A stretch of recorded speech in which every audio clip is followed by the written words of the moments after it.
Hi, ನಾನು Sandeep from tech in Kannada. ಗಮನಿಸ್ತಾ ಇದ್ದರೆ ಇವತ್ತು ನನ್ನ ಮುಂದೆ Redmi note 10T 5G smartphone ಇರುವಂಥದ್ದು. ಈ ಒಂದು ಸ್ಮಾರ್ಟ್ಫೋನ್ನ ಸ್ಪೆಷಾಲಿಟಿ ಏನಪ್ಪ ಅಂತ ಅಂದರೆ, ಈ ಒಂದು ಫೋನ್ ಆಲ್ರೆಡಿ ಇನ್ನೊಂದು ಹೆಸರಿನಲ್ಲಿ ಲಾಂಚ್ ಆಗಿರುವಂಥದ್ದು. ಲಿಟ್ರಲಿ ಪ್ರತಿಯೊಂದು ಸ್ಪೆಸಿಫಿಕೇಷನ್ ಕೂಡ ಸೇಮ್ ಟು ಸೇಮ್ ಇರುವಂಥದ್ದು, ಏನೂ ಚೇಂಜ್ ಇಲ್ಲ. ಬೆಲೆ ಕೂಡ ಸೇಮ್ ಇರುವಂಥದ್ದು. ಯಾವುದ ಫೋನು ಕೊನೆಗೆ ಹೇಳ್ತೀನಿ, ನೀವೆಲ್ಲರೂ ಬೇಕಾದ್ರೆ ಕಾಮೆಂಟಲ್ಲಿ ಗೆಸ್ ಮಾಡ್ಬೋದು. ಮತ್ತು ಈ ಒಂದು ಫೋನ್ ಒಂದು ಲೆವೆಲ್ಗೆ ಮೋಸ್ಟ್ ಅಫೋರ್ಡಬಲ್, ಸದ್ಯಕ್ಕಂತೂ 14,000 ರೂಪಾಯಿಗೆ ಲಾಂಚ್ ಆಗಿರುವಂಥದ್ದು. 14,000 ರೂಪಾಯಿಗೆ ಚೀಪೆಸ್ಟು. ಬೇರೆ ಬ್ರ್ಯಾಂಡಲ್ಲೂ ಸಹ ನಿಮಗೆ 14,000 ರೂಪಾಯಿಗೆ 5G ಫೋನ್ ಸಿಗ್ತವೆ. ಸದ್ಯಕ್ಕಂತೂ 14,000ನೇ ಚೀಪು 5G ಫೋನ್ ಬೇಕಂತಂದ್ರೆ ನಿಮಗೆ. ಸೊ ನಾನಿವತ್ತು ಈ ಒಂದು ಫೋನ್ ಅನ್ಬಾಕ್ಸ್ ಮಾಡ್ತಾ ಇದ್ದೀನಿ, ಫಸ್ಟ್ ಇಂಪ್ರೆಷನ್ ಕೊಡ್ತಾ ಇದ್ದೀನಿ. ಏನು ಚೆನ್ನಾಗಿದೆ ಒಂದು ಪ್ರೈಸನ್ಸ್ಗೆ ಒಂದು ಫೋನ್ನ ಪರ್ಚೇಸ್ ಮಾಡ್ಬೋದು ಅದು ತಿಳ್ಕೊತೀರಾ. ಅದಕ್ಕಿಂತ ಮುಂಚೆ ನೀವು ನಮ್ಮ tech in Kannada YouTube subscribe ಮಾಡ್ಕೊಂಡಿಲ್ಲ ಅಂದರೆ ಇಲ್ಲಿ ಸಬ್ಸ್ಕ್ರೈಬ್ ಮಾಡ್ಕೊಳ್ಳಿ ಮತ್ತು ಬೆಲ್ ಐಕಾನ್ ಕೂಡ ಕ್ಲಿಕ್ ಮಾಡ್ಬೋದು. ಮೊದಲದಾಗಿ ಈ ಒಂದು ಫೋನನ್ನು ಅನ್ಬಾಕ್ಸ್ ಮಾಡಿ ಗಮನಿಸ್ತಾ ಇದ್ದೀರಾ. ಈ ಒಂದು ಫೋನ್ ಬಾಕ್ಸಿಂಗ್ ರೀತಿ ನೋಡಿಸ್ತಾ ಇರುವಂಥದ್ದು. ಈ ಒಂದು ಬಾಕ್ಸನ್ನು ಓಪನ್ ಮಾಡಿದ ತಕ್ಷಣ ಇನ್ನೊಂದು ಸಣ್ಣ ಬಾಕ್ಸ್, ಅದರಲ್ಲಿ ನಿಮಗೆ ಸಿಮ್ ಎಜೆಕ್ಷನ್ ಪಿನ್ ಸಿಗ್ತಾ ಇರುವಂಥದ್ದು ಮತ್ತು user manual, quick start guide ಮತ್ತು ವಾರಂಟಿ ಕಾರ್ಡ್ ಮತ್ತು ಒಂದು ಟ್ರಾನ್ಸ್ಪರೆಂಟ್ ಬ್ಯಾಕ್ ಕವರ್ ಕೂಡ ಇರುವಂಥದ್ದು. ಒಳ್ಳೆ ಕ್ವಾಲಿಟಿಯ TP ಕೊಡೋದಾಗಿದೆ. ಡೈರೆಕ್ಟಾಗಿ ಈ ಒಂದು ಫೋನ್ ಒಳಗೆ ಸಿಗುತ್ತೆ ನಿಮಗೆ. Ditto same to same phone. ಇದ್ರ ಬಗ್ಗೆ ಆಮೇಲೆ ಮಾತನಾಡೋಣ. ಇನ್ನು ಈ ಒಂದು ಬಾಕ್ಸಲ್ಲಿ ನಿಮಗೆ 22.5 ವ್ಯಾಟ್ನ ಫಾಸ್ಟ್ ಚಾರ್ಜಿಂಗ್ ಅಡಾಪ್ಟರ್ ಸಿಗ್ತಾ ಇರುವಂಥದ್ದು. ಆದರೆ ಈ ಒಂದು ಫೋನ್ 18 ವ್ಯಾಟನ್ನು ಸಪೋರ್ಟ್ ಮಾಡುತ್ತೆ. ಆದರೆ ಬಾಕ್ಸ್ ಒಳಗೆ 22.5 ವ್ಯಾಟು. ಸೂಪರ್ ಅಂತ ಇಷ್ಟಪಡ್ತೀನಿ. ಸ್ಯಾಮ್ಸಂಗಲ್ಲಿ ಹೆಂಗಾಗುತ್ತೆ ಅಂತ ಅಂದರೆ, ಫೋನು 25 ವ್ಯಾಟನ್ನು ಸಪೋರ್ಟ್ ಮಾಡುತ್ತೆ, ಬಾಕ್ಸ್ ಒಳಗೆ 10 ವ್ಯಾಟ್ ನೀಡಿರ್ತಾರೆ. ಇವರು ಉಲ್ಟಾ ಆಯಿತಾ? ಸೊ ಒಳ್ಳೆ ವಿಷಯ ಹೇಳಕ್ಕೆ ಇಷ್ಟಪಡ್ತೀನಿ.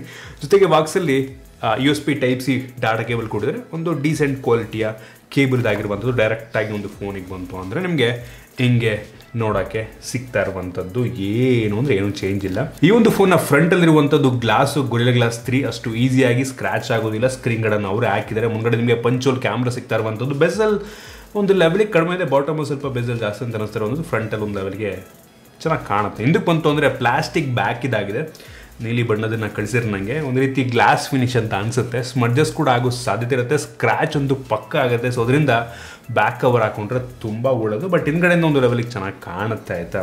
ಇನ್ನು ಈ ಒಂದು ಫೋನ್ ಹಿಂದ್ಗಡೆ ನಿಮಗೆ ಟ್ರಿಪಲ್ ಕ್ಯಾಮ್ರಾ ಸೆಟಪ್ ಸಿಗ್ತಾ ಇರುವಂಥದ್ದು ಮತ್ತು ಡ್ಯೂಯಲ್ LED ಫ್ಲ್ಯಾಶ್ ಇರುವಂಥದ್ದು.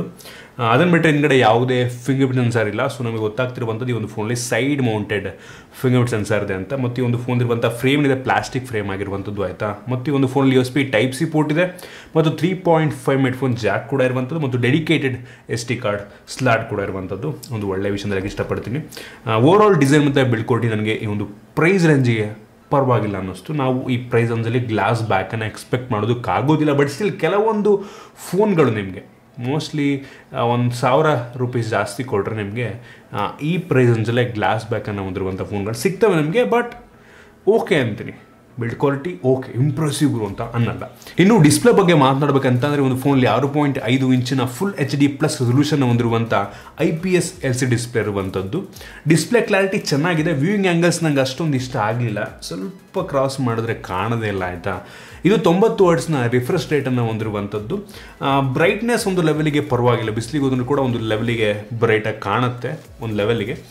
ಓವರಾಲ್ ಡಿಸ್ಪ್ಲೇ ನಾನು ಓಕೆ ಅಂತೀನಿ, ಅದು ಇಂಪ್ರೆಸಿವ್ ಅಂತ ಅಲ್ಲ. ಈ ಪ್ರೈಸ್ನಲ್ಲಿ ನಿಮಗೆ ಅಮೋಲೆಡ್ ಡಿಸ್ಪ್ಲೇ ಕೂಡ ಸಿಗ್ತವೆ. ರೆಡ್ಮಿ ನೋಟ್ 10 ಈ ಒಂದು ಫೋನಲ್ಲಿ ಅಮೋಲೆಡ್ ಡಿಸ್ಪ್ಲೇ ಸಿಗುತ್ತೆ. 13,000 ರೇಂಜಲ್ಲಿ ಆ ಒಂದು ಫೋನ್ ಇರುವಂಥದ್ದು. ನಿಮಗೆ ಡಿಸ್ಪ್ಲೇ ಬೇಕು ಅಂತಂದರೆ ಅದನ್ನು ಪ್ರಿಫರ್ ಮಾಡ್ಬೋದು. 90 hertz okay, but LCD display ಸ್ವಲ್ಪ ಬೇಜಾರಾಯಿತು. ವ್ಯೂಯಿಂಗ್ ಆ್ಯಂಗಲ್ಸ್ ನಂಗೆ ಅಷ್ಟೊಂದು ಇಷ್ಟ ಆಗಲ್ಲ. ಕ್ಲಾರಿಟಿ ಮಾತ್ರ ಒಂದು ಲೆವೆಲಿಗೆ ಚೆನ್ನಾಗಿದೆ ಅಂತ ಅನ್ನಿಸ್ತಾ ಇರುವಂಥದ್ದು. ಇನ್ನು ವೇರಿಯಂಟ್ಗಳ ಬಗ್ಗೆ ಮಾತನಾಡಬೇಕಂತಂದರೆ, ಸದ್ಯಕ್ಕೆ ಒಂದು ಫೋನ್ 2 ವೇರಿಯಂಟಲ್ಲಿ ಲಾಂಚ್ ಆಗ್ತಾ ಇರುವಂಥದ್ದು. 4GB ರ್ಯಾಮ್ ಮತ್ತು 64GB ಸ್ಟೋರೇಜ್ ಮತ್ತು ಇನ್ನೊಂದು 6GB ರ್ಯಾಮ್ ಮತ್ತು 128GB ಸ್ಟೋರೇಜ್. ಇದರಲ್ಲಿರುವಂಥ ರ್ಯಾಮ್ ಬಂದುಬಿಟ್ಟು LPDDR4X ರ್ಯಾಮು ಮತ್ತು ಸ್ಟೋರೇಜ್ ಬಂದುಬಿಟ್ಟು UFS 2.2 ಸ್ಟೋರೇಜ್ ಆಯಿತಾ. UFS 2.2 ತುಂಬ ಫಾಸ್ಟಾಗಿ ರೀಡು ರೈಟ್ ಮಾಡುತ್ತೆ, ಅಪ್ಲಿಕೇಶನ್ ಲೋಡ್ ಆಗುತ್ತೆ. ಸೊ ತುಂಬ ಒಳ್ಳೆ ವಿಷಯ. ಈ ಒಂದು ಪ್ರೈಸ್ನಿಗೆ UFS 2.2 ಇರುವಂಥದ್ದು. ಆಲ್ಮೋಸ್ಟ್ ಎಲ್ಲ ರೆಡ್ಮಿ ನೋಟ್ 10 ಸೀರೀಸಲ್ಲಿ UFS 2.2 ಅನ್ನೇ ನೀಡಿದ್ದಾರೆ. ಮತ್ತು ಈ ಒಂದು 2.2 ಏನಿದೆ 2.1ಗಿಂತ 100% ಅಂದರೆ ಡಬಲ್. 2.1 ಎಷ್ಟು ಫಾಸ್ಟಾಗಿ ರೇಟ್ ಆಗುತ್ತೋ ಅದರ ಡಬಲ್ ಸ್ಪೀಡಲ್ಲಿ 2.2 ಕೆಲಸವನ್ನು ಮಾಡುತ್ತೆ. ಸೂಪರ್ ಅಂತೀನಿ. ಇನ್ನು ಈ ಒಂದು ಫೋನ್ ಇರುವಂಥ ಪ್ರೋಸರ್ ಬಗ್ಗೆ ಮಾತನಾಡಬೇಕಂತಂದರೆ, ಸೂಪರ್ ಪ್ರೋಸರು 5G ಪ್ರೋಸರು, ಮೀಡಿಯಾಟೆಕ್ಕಿಂದು Dimensity 700 ಪ್ರೋಸರ್ ಆಯಿತಾ. ಸೊ ತುಂಬ ಪವರ್ಫುಲ್ ಆಗಿರುವಂಥ ಪ್ರೋಸರ್ ಈ ಒಂದು ಪ್ರೈಸ್ ರೇಂಜಿಗೆ. ಅಂಥದ್ದು ಬೆಂಚ್ಮಾರ್ಕ್ ನಾನು ಚೆಕ್ ಮಾಡಿದಂಗೆ ಸುಮಾರು 2,90,000ರಿಂದ 3,00,000 ತನಕ ಇದು ರೇಟಿಂಗನ್ನು ನೀಡುತ್ತೆ. ಈ ಒಂದು ಫೋನಲ್ಲಿ ಕೇವಲ 4GB ರ್ಯಾಮ್ ಇರೋದ್ರಿಂದ ರೇಟಿಂಗ್ ಸ್ವಲ್ಪ ಕಡಿಮೆ ಆಗಿದೆ. ಮತ್ತು ಅಂಥದ್ದು ಬೆಂಚ್ ಮಾರ್ಕಿಂದು ಲೈಟ್ ವರ್ಷನ್ ರನ್ ಮಾಡಬೇಕಾಗುತ್ತೆ. ಅಂಥದ್ದು ವರ್ಷನ್ ಎಂದು ನಾರ್ಮಲ್ ವರ್ಷನಿಗೆ ರನ್ ಮಾಡಬೇಕಂತಂದರೆ ಮಿನಿಮಮ್ 6 GB ರ್ಯಾಮ್ ಇರಬೇಕು. ಇದರಲ್ಲಿ 6 GB ಇಲ್ಲ, ಸೊ ಲೈಟ್ ವರ್ಷನ್ ರನ್ ಮಾಡುತ್ತೆ. ಸೊ ಅದರಿಂದ ರೇಟಿಂಗ್ ಸ್ವಲ್ಪ ಕಡಿಮೆ ಆಗಿರುವಂಥದ್ದು. ನನಗನ್ನಿಸ್ದಂಗೆ ಪರ್ಸನಲಿ ತೊಗೊಂಡ್ರೆ ನೀವು ಮಿನಿಮಮ್ ರೀಸೆಂಟ್ ಡೇಸಲ್ಲಿ 6 GB ರ್ಯಾಮ್ ಇರೋದನ್ನು ತೊಗೊಳ್ಳಿ ಮಿನಿಮಮ್, ಆಯಿತಾ. ಏನಕ್ಕೆ ಅಂದರೆ 4 GB ರ್ಯಾಮ್ ಕೂಡ ಕೆಲಸವನ್ನು ಮಾಡುತ್ತೆ. ನೀವು ಸ್ವಲ್ಪ ಟಾಸ್ಕನ್ನು ಮಲ್ಟಿ ಟಾಸ್ಕ್ ಮಾಡ್ತೀರಾ ಅಂತಂದರೆ ಸ್ವಲ್ಪ ನಿಮ್ಮ ಫೋನ್ ಸ್ಟ್ರಗಲ್ ಮಾಡಬಹುದು ಆ ಒಂದು ಸಮಯದಲ್ಲಿ. ಸೊ ತೊಗೊಂಡ್ರೆ 6 GB ತೊಗೊಳ್ಳಿ. ಇನ್ನಿಂದ 2021 ಇಸ್ವಿ ಆದಮೇಲೆ, ಮುಂಚೆ ತೊಗೊಂಡಿದ್ರೆ ಆದರೆ ತಲೆಗೆಡ್ಸ್ಕೊಂಬಿಡಿ. ಸದ್ಯಕ್ಕಂತೂ 6 GB ಪ್ರಿಫರ್ ಮಾಡಿ. ಸೊ ಪ್ರೋಸೆಸರ್ ತುಂಬ ಚೆನ್ನಾಗಿದೆ. ನಿಮ್ಗೆ ಆಲ್ಮೋಸ್ಟ್ ಪ್ರತಿಯೊಂದು ಗೇಮ್ಸನ್ನು ಆಲ್ಮೋಸ್ಟ್ ಒಂದು ಲೆವೆಲ್ಗೆ ಐ ಸೆಟ್ಟಿಂಗಲ್ಲಿ ಆಡ್ಕೊಬೋದು. ಎಲ್ಲ ಟಾಸ್ಕ್ನ ಆರಾಮಾಗಿ ಸ್ಮೂತಾಗಿ ಕೆಲಸವನ್ನು ಮಾಡುತ್ತೆ. ಸೊ ಪ್ರೊಸೆಸರ್ ಅಂತೂ ತುಂಬ ಚೆನ್ನಾಗಿದೆ ಒಂದು ಪ್ರೈಸ್ ರೇಂಜ್ಗೆ, ಜೊತೆಗೆ 5G ಕೂಡ ಸಿಗ್ತಾ ಇರುವಂಥದ್ದು. ಇನ್ನು ಕ್ಯಾಮ್ರಾ ಬಗ್ಗೆ ಮಾತನಾಡಬೇಕಂತ ಅಂದರೆ ಒಂದು ಫೋನಲ್ಲಿ ರೇರಲ್ಲಿ ಟ್ರಿಪಲ್ ಕ್ಯಾಮ್ರಾ ಇರುವಂಥದ್ದು. ಅದರಲ್ಲಿ main sensor 48 MP main sensor, 1.8 aperture. ಇದು ತೆಗೆಯುವಂಥ ಫೋಟೋ ನನಗೆ ಡೇ ಲೈಟಲ್ಲಿ ತುಂಬ ಇಷ್ಟ ಆಯಿತು. ಲೋ ಲೈಟಲ್ಲಿ ಸ್ವಲ್ಪ ಸ್ಟ್ರಗಲ್ ಮಾಡುತ್ತೆ, ಪರವಾಗಿಲ್ಲ, ಚೆನ್ನಾಗಿದೆ ಒಂದು ಪ್ರೈಸ್ ರೇಂಜಿಗೆ, ಆಯಿತಾ. ಚೆನ್ನಾಗಿಲ್ಲ ಅಂತ ಅನ್ನಲ್ಲ. ಡೇ ಲೈಟ್ ಅದು ಸಖತ್ತಾಗಿರುತ್ತೆ, ಲೋ ಲೈಟ್ ಸ್ವಲ್ಪ ಅದು ಚೆನ್ನಾಗಿ ತೆಗಿಯುತ್ತೆ, ಬಟ್ ಸ್ವಲ್ಪ ಸ್ಟ್ರಗಲ್ ಮಾಡುತ್ತೆ ಅಂತ ಅನ್ನಿಸ್ತು. ಇನ್ನೂ ಇದನ್ನು ಬಿಟ್ಟರೆ ಇನ್ನೂ 2 ಸೆನ್ಸಾರ್ ಇರುವಂಥದ್ದು ಮಾಡೋಕ್ಕೆ ಕೆಲಸಿಲ್ಲ. 3 ಕ್ಯಾಮ್ರಾ ಹಾಕಿದ್ವಿ ಅಂತ ಹೇಳ್ಕೊಳ್ಳೋದಕ್ಕೆ ಹಾಕಿರ್ತಾರೆ. 2 MP ಡೆಪ್ತು ಮತ್ತು ಇನ್ನೊಂದು 2 MP ಮ್ಯಾಕ್ರೋ ಲೆನ್ಸು. ಸುಮ್ಮನೆ ಹಾಕೋರೆ, ಏನು ಮಾಡೋಕ್ಕೆ ಉಪಯೋಗ ಇಲ್ಲ, ಏನು ಉಪಯೋಗ ಇಲ್ಲ. ಇನ್ನು ಫ್ರಂಟ್ ಕ್ಯಾಮ್ರಾಗೆ ಬಂತು ಅಂತಂದರೆ 8 MP ಫ್ರಂಟ್ ಕ್ಯಾಮ್ರಾ. ಇದು ಕೂಡ ಅಷ್ಟೇ, ಒಳಗಡೆ ಇಂಡೋರಲ್ಲಿ ಸ್ವಲ್ಪ ಫೇಸ್ ಎಲ್ಲ ಸ್ಮೂತ್ ಆಗುತ್ತೆ ಅಂತ ಅನ್ನಿಸ್ತು. ಹೊರಗಡೆ ಅಂತೂ ತುಂಬ ಒಳ್ಳೆ ಡೀಟೇಲ್ ಇರುವಂಥ ಫೋಟೋ ತೆಗೆಯುತ್ತೆ. ಆ ಸ್ಯಾಂಪಲ್ಸ್ ತೋರಿಸ್ತಾ ಇದ್ದೀನಿ ನಿಮಗೆ. ಇಂಡೋರಲ್ಲಿ ಹೌದು ಸ್ವಲ್ಪ ಸ್ಟ್ರಗಲ್, ಬೆಳಗ್ಗೆ ಕಡಿಮೆಯಿಂದ ಸ್ವಲ್ಪ ಸ್ಟ್ರಗಲ್, ಸ್ವಲ್ಪ ಗ್ರೇನ್ಸ್ಗಳು ಕಾಣ್ಬೋದು ನಿಮಗೆ. ಇನ್ನು ವೀಡಿಯೋಗ್ರಫಿ ಬಗ್ಗೆ ಮಾತನಾಡಬೇಕಂತಂದರೆ ಎರಡೂ ಕೂಡ ಫುಲ್ HDಯಲ್ಲಿ ವೀಡಿಯೋ ರೆಕಾರ್ಡ್ ಮಾಡುತ್ತೆ. ಸೊ ಕ್ವಾಲಿಟಿ ಓಕೆ ಅಂತೀನಿ. ಸೊ ಇಷ್ಟು ಈ ಕ್ಯಾಮ್ರಾ ಬಗ್ಗೆ. ಕ್ಯಾಮ್ರಾ ಈ ಪ್ರೈಸ್ ರೇಂಜಿಗೆ ಪರವಾಗಿಲ್ಲ, ಇಂಪ್ರೆಸಿವ್ನಲ್ಲ, ಪರವಾಗಿಲ್ಲ.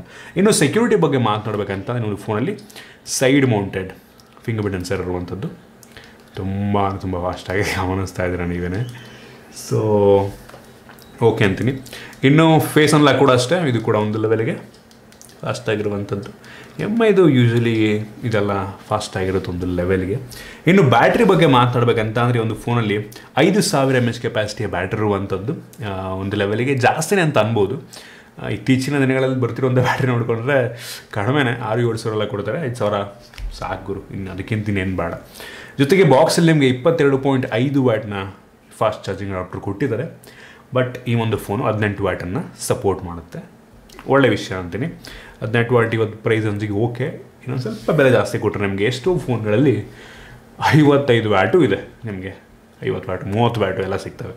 ಸೊ ಬ್ಯಾಟ್ರಿ ಓಕೆ ಅಂತೀನಿ. ಇನ್ನು ಇದನ್ನು ಬಿಟ್ಟರೆ ಈ ಒಂದು ಫೋನ್ Android 11 ಬೇಸ್ ರನ್ ಆಗ್ತಿರುವಂಥ MIUIನ ರನ್ ಮಾಡ್ತಿರುವಂಥದ್ದು. MIUI ನನಗೇನೋ ಅಷ್ಟೊಂದು ಇಷ್ಟ ಆಗಲ್ಲ. ಕೆಲವು ಒಟ್ಟಿಗೆ ಸ್ಮೂತಾಗಂತೂ ಕೆಲಸವನ್ನು ಮಾಡುತ್ತೆ, ಕೆಲವರಿಗೆ ಇಷ್ಟ ಆಗ್ಬೋದನ್ನು. ಓಕೆ ಅಂತೀನಿ, ಗಮನಿಸ್ತಾ ಇದ್ದೀರಾ ನೀವೇನು ಅದನ್ನು. ಇದನ್ನು ಬಿಟ್ಟರೆ ಆಲ್ಮೋಸ್ಟ್ ಎಲ್ಲ ಸೆನ್ಸಾರ್ಸ್ಗಳನ್ನ ಈ ಒಂದು ಫೋನಲ್ಲಿ ಹಾಕಿದ್ದಾರೆ. ಜೊತೆಗೆ IR ಬ್ಲಾಸ್ಟ್ ಕೂಡ ಇರುವಂಥದ್ದು ಒಂದು ಒಳ್ಳೆಯ ವಿಷಯವಾಗಿ ಇಷ್ಟಪಡ್ತೀನಿ. Speaker mono speaker, bottom firing ಸ್ಪೀಕರ್ನ ಕ್ಲಾರಿಟಿ ಒಂದು ಲೆವೆಲಿಗೆ ಚೆನ್ನಾಗಿದೆ, ಜೋರಾಗಿ ಕೇಳುತ್ತೆ, ಪರವಾಗಿಲ್ಲ ಅಂತೀನಿ. ಸ್ಟಿಯೋ ಸ್ಪೀಕರ್ ಸಿಗ್ತವೆ ಈ ಒಂದು ಪ್ರೈಸಲ್ಲಿ. MI ಫೋನಲ್ಲೇ ನಿಮಗೆ ಸ್ಟಿಯೋ ಸ್ಪೀಕರ್ ಸಿಗ್ತವೆ. ಇದರಲ್ಲಿ ನೀಡ್ಬೋದಾಗಿತ್ತು, ಅಂತ ಕಷ್ಟ ಏನಾಗಿರಲಿಲ್ಲ. ಸೊ ಏನಪ್ಪ. ಇನ್ನು ಕ್ಯಾರಿಯರ್ ಅಗ್ರಿಗೇಷನ್ನ ಕೂಡ ಈ ಒಂದು ಫೋನ್ ಸಪೋರ್ಟ್ ಮಾಡಿ. ಇತ್ತೀಚೆಗೆ ಬರ್ತಿರುವಂಥ MIದು ಎಲ್ಲ ಫೋನ್ಗಳು ಕೂಡ ಕ್ಯಾರಿಯರ್ ಅಗ್ರಿಗೇಷನ್ ಸಪೋರ್ಟ್ ಮಾಡ್ತವೆ. ಸೊ ಒಂದು ಒಳ್ಳೆಯ ವಿಷಯ ಅಂತ ಹೇಳ್ಬೋದು. ಸೊ ಇದಿಷ್ಟು ಈ ಒಂದು ಫೋನ್ನ ಮೈನ್ ಫೀಚರ್ಸ್. ನೀವು ಅದರ ಕೇಳ್ತಾ ಇದ್ದೀರಾ ಅಂತ ನೀವು ಒಂದು ಫೋನನ್ನು 14,000 ರೇಂಜಲ್ಲಿ ಪರ್ಚೇಸ್ ಮಾಡ್ಬೋದಾ ಅಂತ ನಾನಂತೀನಿ.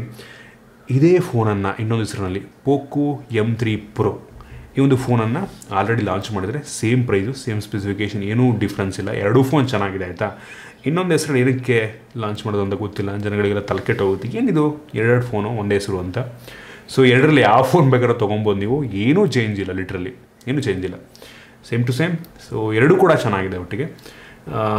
5G ಫೋನ್ ತೊಗೊಬೇಕಾ ಈ ಪ್ರೈಸನ್ನು ಕೊಟ್ಟು ಅಂತ ಕೇಳ್ತಾ ಇದ್ದೀನಿ ಅಂತಂದರೆ ಪರ್ಸನಲ್ ನಾನಂತೂ ಪ್ರಿಫರ್ ಮಾಡೋದಿಲ್ಲ. ಒಂದು 2,000 ರೂಪಾಯಿ ಜಾಸ್ತಿ ಬಡ್ಜೆಟ್ ಹಾಕಿ, ಆಯಿತಾ. ರೆಡ್ಮಿ ನೋಟ್ 10 Pro ಇದೆ. Redmi note 10 Pro 120 Hz AMOLED display, ಪ್ರತಿಯೊಂದು ಸ್ಪೆಸಿಫಿಕೇಷನ್ ಚೆನ್ನಾಗಿರುವಂಥ ಸದ್ಯಕ್ಕೆ ಸಾಕು. 5G ಹೌದು, ಮೇ ಬಿ ಒಂದೂವರೆ ವರ್ಷ 2 ವರ್ಷಕ್ಕೆ ಬರುತ್ತೆ. ಅದು ಬಂದರೂ ಕೂಡ 4G ಏನು ಸಡನ್ನಾಗಿ ಹೋಗಲ್ಲ, 4G ಇದ್ದೇ ಇರುತ್ತೆ, ಆಯಿತಾ. ಈ ಒಂದು ನೆಟ್ವರ್ಕ್ ಪ್ರೊವೈಡರ್ಗಳು 4Gಯನ್ನು ಈಗಲೂ ಎಕ್ಸ್ಪ್ಯಾಂಡ್ ಮಾಡ್ತಾ ಇದ್ದಾರೆ. ಏನು ತಲೆಕೆಟ್ಟು ಮಾಡ್ತಾರೆ, ನೆಕ್ಸ್ಟ್ 5G ಬರ್ತೀನಿ, 4G ಎಕ್ಸ್ಪ್ಯಾಂಡ್ ಏನಕ್ಕೆ ಮಾಡ್ತಾರೆ.